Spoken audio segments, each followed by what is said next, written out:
Bonjour les juristes, Décoder le Code du travail vous propose de vous alerter sur la procédure d'alerte. Alors Léo est membre du CSE.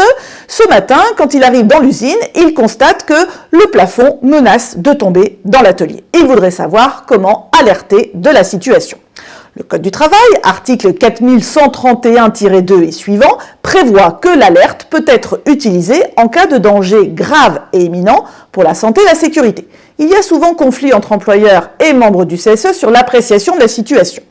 Et il doit consigner par écrit cette alerte. Que doit faire l'employeur ? Le Code du travail prévoit qu'il faut une enquête immédiate menée avec le CSE pour apprécier la situation. Et bien évidemment, dans l'hypothèse où il y a une situation dangereuse pour la santé et la sécurité des salariés, l'employeur doit prendre les mesures pour y remédier, notamment faire des travaux. Alors, en l'espèce, si un plafond menace de tomber, Léo est tout à fait dans la procédure d'alerte car il y a danger grave et imminent.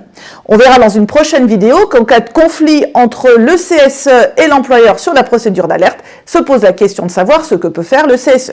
Regardez vite cette vidéo. À bientôt les juristes. Au revoir.